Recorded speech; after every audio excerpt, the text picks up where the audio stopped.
ایمان پر خاتمہ یا الہی، ایمان پر خاتمہ یا الہی، ایمان پر خاتمہ یا الہی۔ الحمدللہ رب العالمین، والصلاة والسلام علی سید المرسلین، اما بعد فاعوذ باللہ من الشیطان الرجیم، بسم اللہ الرحمن الرحیم۔ الصلاة والسلام علیک یا رسول اللہ وعلی آلک وصحابک یا حبیب اللہ۔ الصلاة والسلام علیک یا نبی اللہ وعلی آلک وصحابک یا نور اللہ۔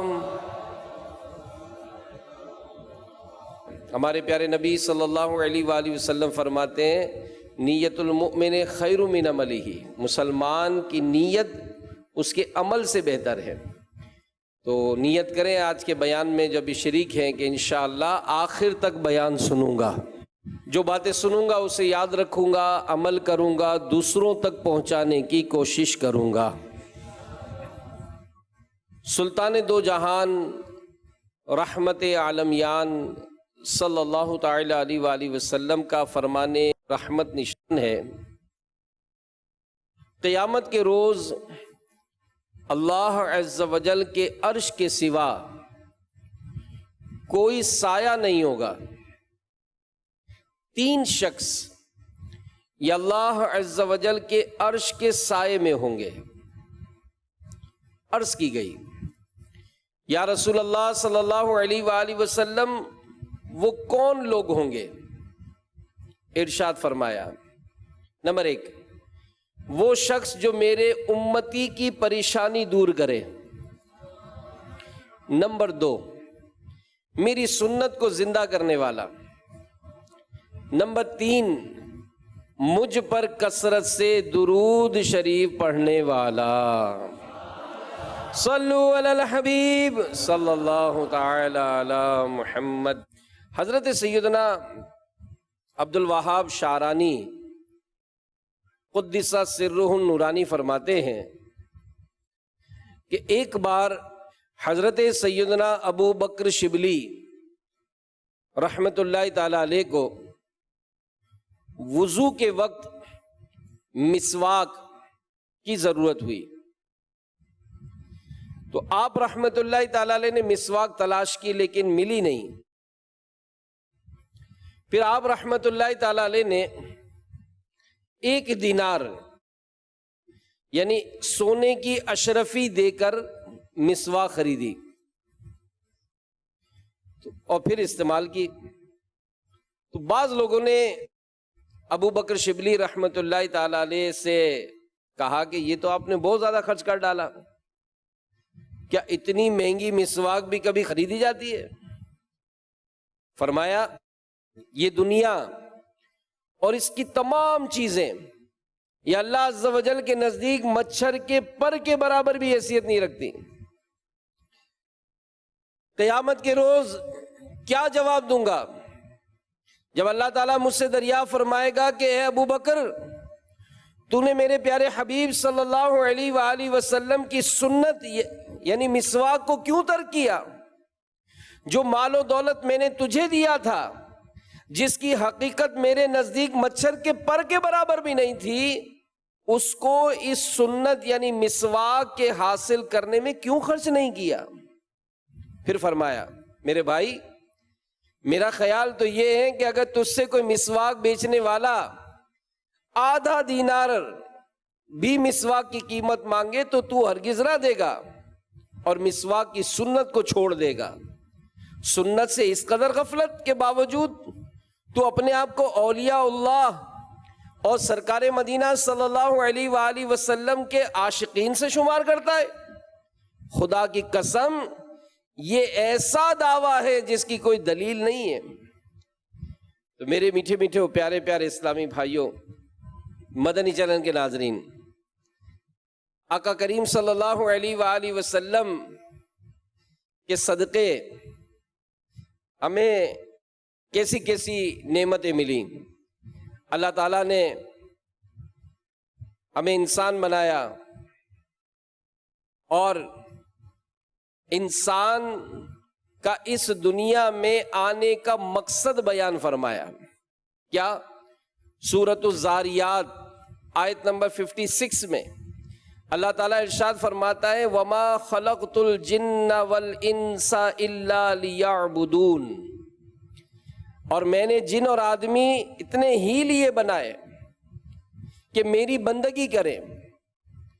تو اس آیت کریمہ سے معلوم ہوا کہ انسان کا دنیا میں آنے کا جو مقصد ہے یہ اللہ کی عبادت کرنا ہے.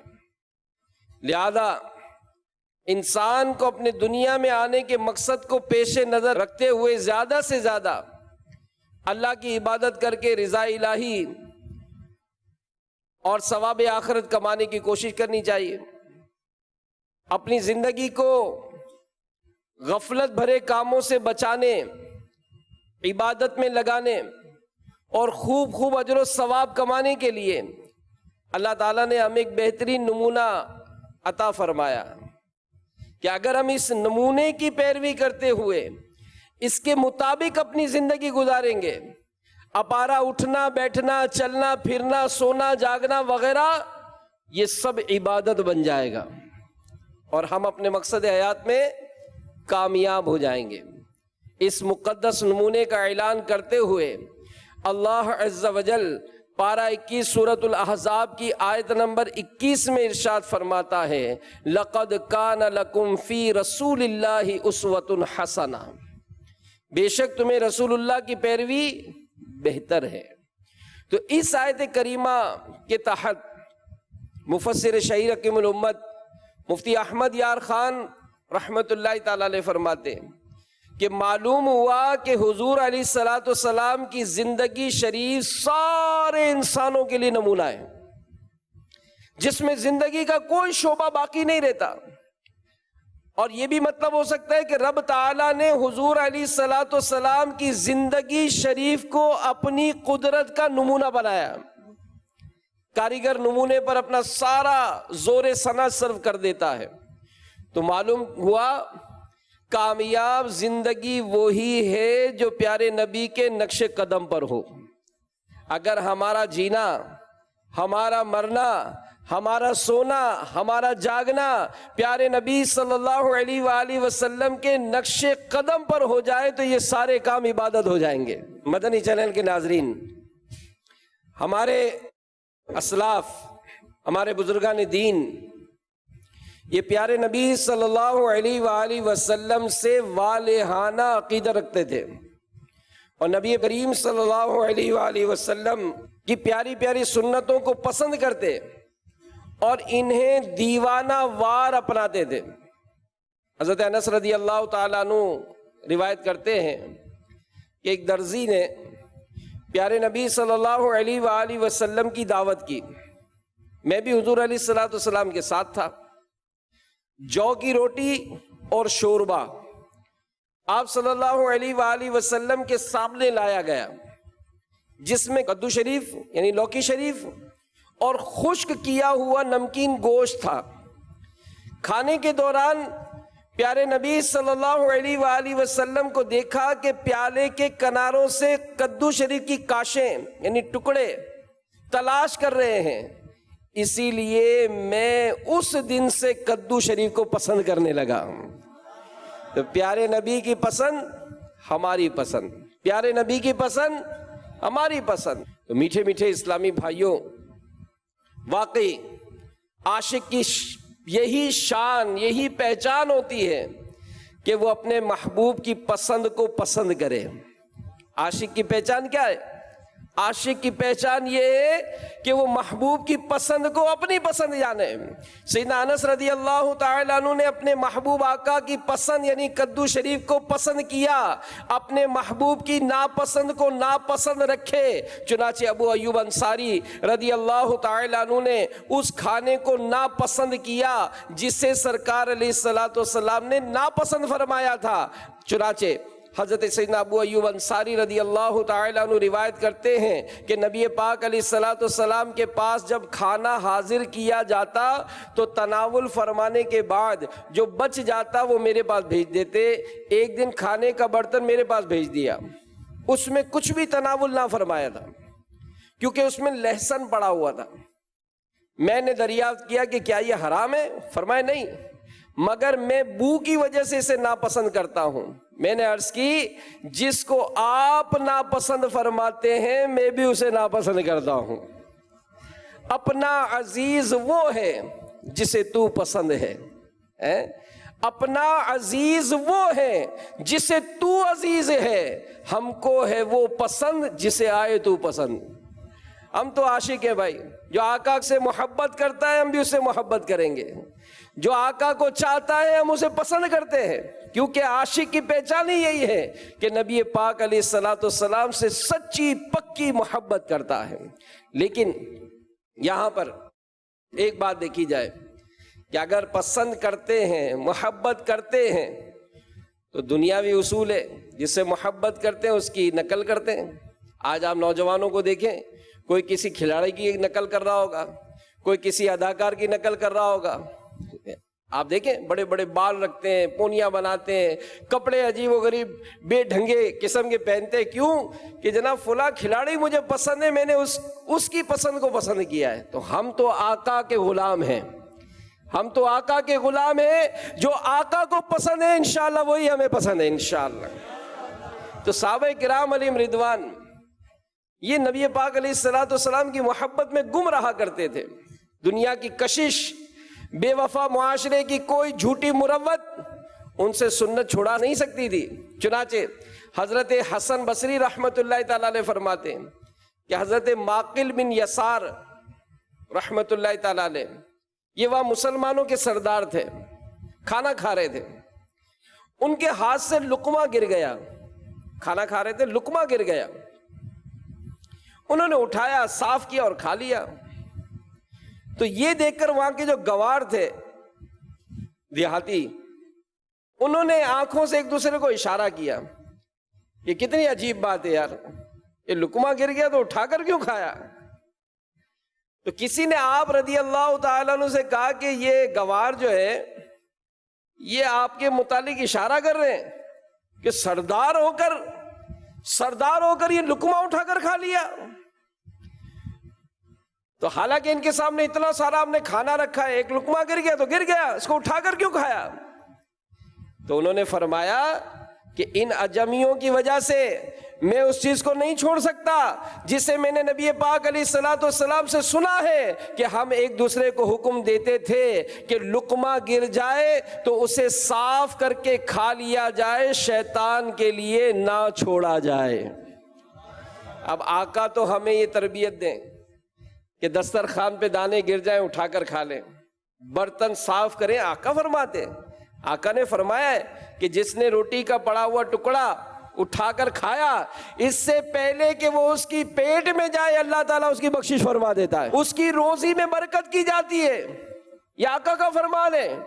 ایسا شخص جو برتن کو صاف کرتا ہے وہ برتن اس کے لیے دعا کرتا ہے کہ یا اللہ اسے جہنم سے بچا جس طرح اس نے مجھے شیطان سے بچایا ہے۔ لیکن یہ آقا کے غلام، مدنی چینل کے ناظرین بھی غور کریں کہ یہ آقا کے غلام جب کھانا کھاتے ہیں ان کے برتنوں کا کیا حال ہے، کتنا کھانا پھینکتے ہیں، ہمارے دسترخوان پر کتنے دانے گرے ہوئے ہوتے ہیں، کتنی روٹیاں ہم نے ڈسٹ بن میں کچرا میں ڈالتے ہیں، اور پھر کہتے ہیں برکت نہیں ہوتی ہے۔ برکت کیسے ہوگی؟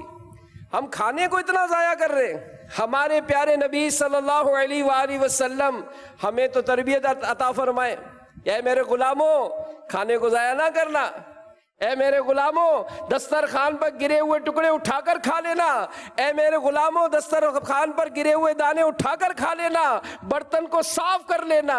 لیکن یہ کیسے غلام ہیں؟ نعرے لگاتے ہیں کہ سرکار کے نام پر جان بھی قربان ہے، برتن تو صاف نہیں ہوتا ہے۔ تو برتن صاف کرنا یہ ہمارے پیارے نبی کی سنت ہے۔ تو آج سے نیت کر لیں، انشاءاللہ ہم اپنے برتنوں کو صاف کریں گے انشاءاللہ۔ اب دیکھیں اس کی برکتیں کیسی ملتی ہے۔ ایک محدث حضرت حدبہ بن خالد رحمت اللہ تعالی علیہ، آپ کو خلیفہ وقت مامون رشید نے دعوت دی۔ آخر میں جب دانے وغیرہ جو گر گئے تھے تو وہ محدث صاحب اٹھا کر کھانے لگے۔ تو مامون جو خلیفہ تھے اس نے حیران ہو کر کہا کہ یا شیخ کیا آپ کا پیٹ بھرا نہیں ہے؟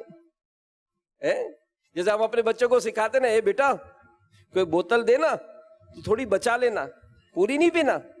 لوگ کیا کہیں گے؟ چائے پیتے ہیں تو ہم تھوڑی بچاتے، بچوں کو سکھاتے۔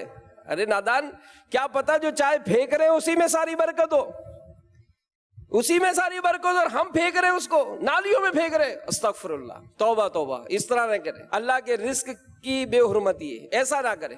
بھائی پینا ہے تو پورا پی لے۔ بچوں کو بھی کیوں ایسا سکھاتے ہیں؟ بچوں کو بھی سکھائیں کہ برتن صاف کرنا ہے، پلیٹ صاف کرنی ہے، چائے کا کپ صاف کرنا ہے، بوتل پینی ہے تو ٹھیک ہے احتیاط کرنی چاہیے بوتل پینے میں، لیکن بوتل پینی ہے تو پوری پی لیں۔ تو خلیفہ نے کہا کہ حضرت کیا آپ کا پیٹ بھرا نہیں ہے اور لا دوں؟ آپ اس طرح اٹھا کر کھا رہے۔ تو کہا کہ بات دراصل یہ کہ مجھ سے حماد بن سلمہ نے ایک حدیث بیان کی کہ پیارے نبی صلی اللہ علیہ وآلہ وسلم نے ارشاد فرمایا کہ جو شخص دسترخوان کے نیچے گرے ہوئے ٹکڑوں کو چن چن کر کھائے گا وہ تنگ دستی سے بے خوف ہو جائے گا۔ ہم تنگ دستی کا رونا روتے نا یا پورا نہیں ہوتا ہے؟ دیکھو یہ علاج مل رہا ہے، یہ علاج مل رہا ہے کہ جو شخص اس طرح سے دسترخوان پر ٹکڑے کھائے گا اس کی تنگ دستی دور ہو جائے گی۔ میں تو اسی حدیث پر عمل کر رہا ہوں۔ یہ سن کر مامون خلیفہ بے حد متاثر ہوا، اپنے خادم کی طرف اشارہ کیا کہ 1000 دینار رومال میں باندھ کر لاؤ۔ مامون نے اس کو حدبہ بن خالد کی خدمت میں بطور نذرانہ پیش کیا۔ حضرت حدبہ بن خالد نے فرمایا الحمدللہ حدیث پر عمل کی، ہاتھوں ہاتھ برکت ظاہر ہو گئی۔ آقا نے فرمایا تنگ دستی دور ہوگی، تو ایسا برکت ملی کہ ہاتھوں ہاتھ تم نے مجھے 1000 دینار پیش کر دیے۔ تو میرے میٹھے میٹھے اور پیارے پیارے اسلامی بھائیوں، ہمارے بزرگان دین یہ سنتوں پر عمل کرنے میں بڑے بڑے رئیس ہوں، مالدار ہوں، سردار ہوں، پرواہ نہیں کرتے تھے۔ اس حکایت سے ہمارے ان اسلامی بھائیوں کو درس ملے کہ جناب جو داڑھی شریف امام مبارک کی تاج سجانے میں کتراتے، شرماتے، کیوں؟ آقا جن کا کلمہ پڑھا ہے نا وہ داڑھی والے ہیں، جن کا ہم نے کلمہ پڑھا ان کے چہرے پر داڑھی ہے، تو آقا کے غلام کے بھی چہرے پہ داڑھی ہونی چاہیے۔ ہمارے پیارے نبی صلی اللہ علیہ وآلہ وسلم نے سر مبارک پر امامہ شریف سجایا، تو آقا کے غلام کے سر پہ بھی امامہ ہونا چاہیے۔ آقا کا غلام، آقا کی سنت کی چلتی پھرتی تصویر ہونی چاہیے کہ فنا اتنا تو ہو جاؤں میں تیری ذات عالی میں، جو مجھ کو دیکھ لے اس کو تیرا دیدار ہو جائے۔ ہم تو ایسے عاشق ہونے چاہیے، سنتوں کی چلتی پھرتی تصویر ہونے چاہیے۔ تو یقیناً سنت پر عمل کرنا دونوں جہاں میں باعث سعادت ہے، اور کبھی کبھی دنیا میں بھی برکت مل جاتی ہے، جیسا کہ ابھی ہم نے حدبہ بن خالد کی واقعہ سنا کہ انہوں نے تو حدیث پر عمل کیا نا، مگر ہاتھوں ہاتھ ان کو برکت ظاہر ہو گئی۔ تو میرے میٹھے میٹھے اور پیارے پیارے اسلامی بھائیوں، ہمارے بزرگوں کی ایسی عجیب و غریب انداز، سبحان اللہ، اعلیٰ حضرت رحمت اللہ تعالیٰ علیہ ماشاء اللہ ہیں، یہ کیسے بڑے عاشق تھے۔ ایک مرتبہ کسی دعوت میں گئے، لوگ بھی جمع تھے، دسترخوان پر کھانا رکھا ہوا تھا، ساتھ میں ککڑی بھی دی۔ اب اعلیٰ حضرت رحمت اللہ تعالیٰ علیہ نے ککڑی کا ایک ٹکڑا اٹھایا اور کھا لی، پھر دوسری پھر تیسری، اب لوگوں نے ہاتھ بڑھانے شروع کیے اس تھال پر، تو آپ نے سب کو روک دیا اور کہا کہ ساری ککڑیاں میں کھاؤں گا۔ اب لوگ بڑے حیران ہو گئے کہ اعلیٰ حضرت رحمت اللہ تعالیٰ علیہ کی خوراک تو ویسے ہی بہت کم تھی، تو یہ کیسی بات کہ ساری ککڑیاں میں کھاؤں گا؟ لیکن ساری ککڑیاں کھا گئے آپ۔ لوگوں نے پھر پوچھا کہ حضرت کبھی ایسا دیکھا نہیں آپ کو، آخر یہ ساری ککڑیاں آپ کیوں کھا گئے؟ تو کہا کہ میں نے جب پہلا ٹکڑا اٹھایا تو وہ کڑوا تھا، اس کے بعد دوسرا اور تیسرا بھی اٹھایا، کڑوا تھا، تو میں نے لوگوں کو روک دیا کہ ہو سکتا ہے کوئی اپنے منہ میں یہ کڑوا ڈالے، منہ میں ہوتا نا ایک دم تھو تھو کر کے پھینک دیتا ہے، تو چونکہ ککڑی کھانا سنت ہے لہٰذا اور نبی پاک علیہ الصلوۃ والسلام کی پیاری سنت ہے، تو مجھے گوارا نہ ہوا کہ کوئی میرے سامنے یہ ککڑی کھا کر تھو تھو کرے، لہذا ساری ککڑیاں میں نہیں کھا لی۔ یہ عشق و محبت ہے نا، یہ ایک انداز ہے نا۔ تو ہم کئی ایسے بھی نادان ہوتے ہیں جو اگر سنت پر کوئی عمل کرے تو اس کا مذاق اڑاتے، داڑھی رکھ لے تو اس کو مذاق اڑاتے، امامہ سجا لے مذاق اڑاتے۔ نہیں، آقا کی سنت ہے، ہمارے پیارے نبی صلی اللہ علیہ وآلہ وسلم نے اپنی سنت پر عمل کرنے والوں کو بشارت عطا فرمائی کہ جس نے میری سنت سے محبت کی اس نے مجھ سے محبت کی، اور جس نے مجھ سے محبت کی وہ جنت میں میرے ساتھ ہوگا۔ تو آقا کی سنت ہے۔ اے عاشقان میلاد، اے عاشقان رسول، دعوت اسلامی کا یہ مدنی ماحول ہمیں سنتوں پر عمل کرنے کی ترغیب دلاتا ہے، ہمیں سنتیں پھیلانے کی ترغیب دلاتا ہے۔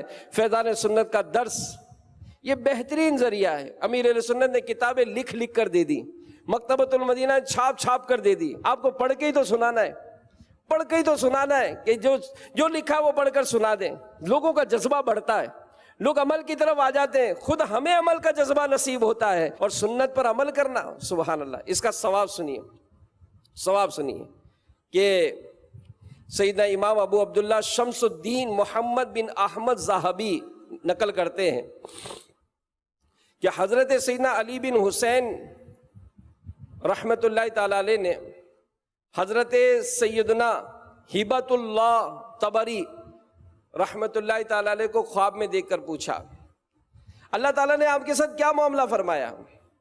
جواب دیا اللہ تعالیٰ نے میری مغفرت فرما دی۔ عرض کی کس سبب سے؟ تو انہوں نے رازدارانہ انداز میں کہا سنت پر عمل کی برکت سے، سنت پر عمل کی برکت سے اللہ تعالیٰ نے مغفرت فرما دی۔ تو دیکھا آپ نے کہ سنت پر عمل کرنا مغفرت کا ذریعہ بن گیا، تو یقیناً کامیاب و کامران وہی ہے جو فرائض و واجبات کی ادائیگی کے ساتھ ساتھ پیارے نبی صلی اللہ علیہ وآلہ وسلم کی سنتوں کو اپنا اوڑھنا بچھونا بنا لے، کیونکہ فلاح دارین کا جو وظیفہ پیارے نبی صلی اللہ علیہ وآلہ وسلم نے اپنی امت کو خاص طور پر عطا فرمایا وہ یہ ہے کہ فتنوں کے زمانے میں سنت کو مضبوطی سے تھام لیں۔ چنانچہ رسول اللہ صلی اللہ علیہ وآلہ وسلم نے ارشاد فرمایا میرے بعد تم میں سے جو زندہ رہے وہ امت میں کثیر اختلافات دیکھے گا، ایسے حالات میں تم پر لازم ہے کہ میری سنت اور خلفائے راشدین کے طریقے کو مضبوطی سے تھام لو۔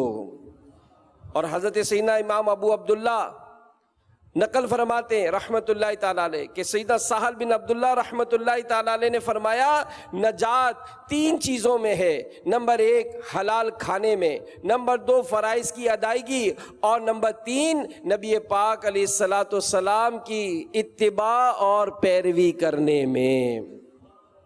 سیدنا انس بن مالک رضی اللہ تعالیٰ عنہ فرماتے ہیں کہ مجھ سے رسول اللہ صلی اللہ علیہ وآلہ وسلم نے فرمایا اے میرے بیٹے اگر تو یہ کر سکتا ہے کہ اس حال میں صبح و شام کرے کہ تیرے دل میں کسی کی بدخواہی یعنی کینہ نہ ہو تو ایسا ہی کر۔ پھر فرمایا اے میرے بیٹے یہ میری سنت ہے، اور جو میری سنت سے محبت کرے گا وہ جنت میں میرے ساتھ ہوگا۔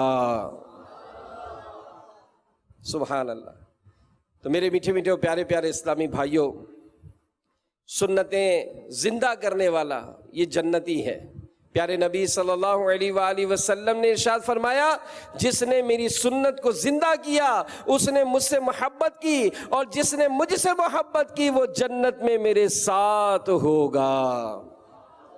تو میرے میٹھے میٹھے اور پیارے پیارے اسلامی بھائیوں، واقعی حالات بڑے ناگفتہ بے ہیں۔ اس معاملے میں پذیرائی نہیں ملتی ہے، تھپکیاں نہیں ملتی ہیں، لوگ تانے دیتے ہیں۔ تیری سنت پہ عمل کرتا ہوں تو تانے لوگ دیتے ہیں، شہنشاہ مدینہ ہر کوئی مجھ کو ستاتا ہے۔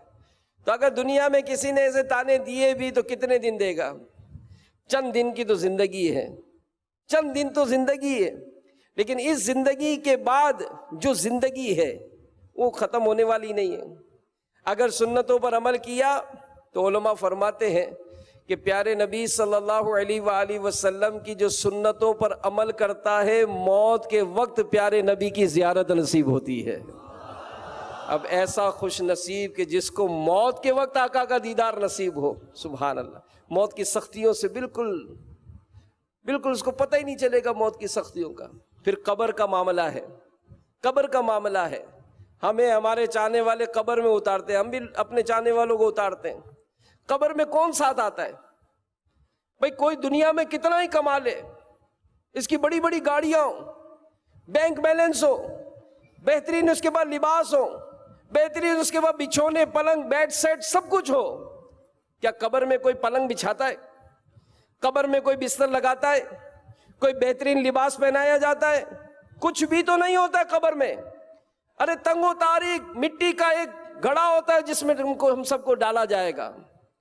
لیکن جس نے سنتوں پر عمل کیا، علماء فرماتے ہیں کہ اس کی قبر پیارے نبی کے نور سے پر نور کر دی جاتی ہے۔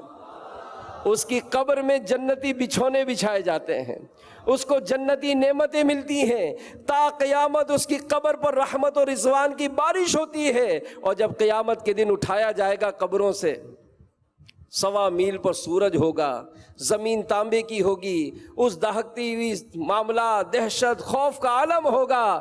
نبی پاک علیہ الصلوۃ والسلام کے سنتوں پر عمل کرنے والے انشاءاللہ پیارے نبی کے دامن میں ہوں گے، پیارے نبی کی انہیں شفاعت نصیب ہوگی، انشاءاللہ پیارے نبی کی شفاعت کے صدقے وہ جنت میں داخل ہوں گے۔ اور جب جنت میں جائیں گے تو کیا عالم ہوگا؟ خلد میں ہوگا ہمارا داخلہ اس شان سے، خلد میں ہوگا ہمارا داخلہ اس شان سے، یا رسول اللہ کا نعرہ لگاتے جائیں گے، یا رسول اللہ کا نعرہ لگاتے جائیں گے۔ تو یہ میرے میٹھے میٹھے پیارے پیارے اسلامی بھائیوں، دعوت اسلامی کا ایک پیارا پیارا میٹھا میٹھا یہ طریقہ ہے کہ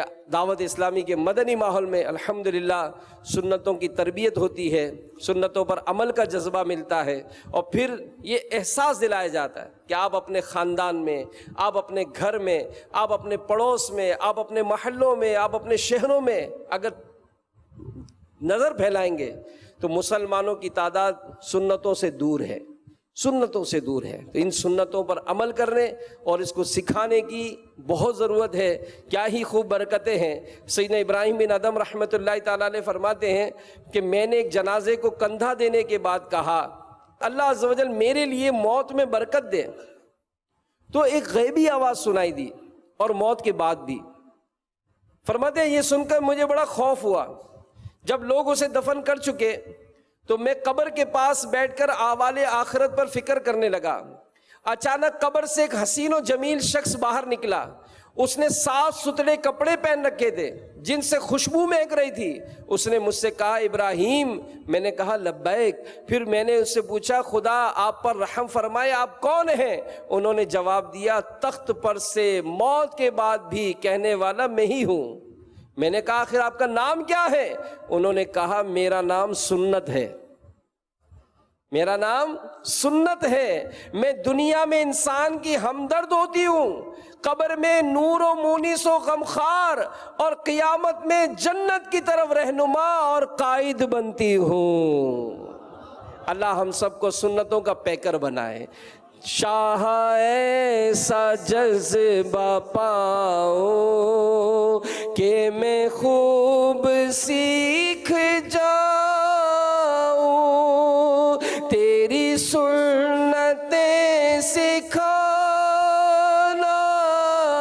مدنی مدینے والے، مدنی مدینے والے، مدنی مدینے والے، تیری سنتوں پہ چل کر میری روح جب نکل کر چلے تم گلے لگانا، مدنی مدینے والے، گھپ اندھیری قبر میں جب مجھے چھوڑ کر چلے سب، میری قبر جگمگانا مدنی مدینے والے۔ آمین بجاہ النبی الامین صلی اللہ تعالی علیہ وآلہ وسلم۔ ایمان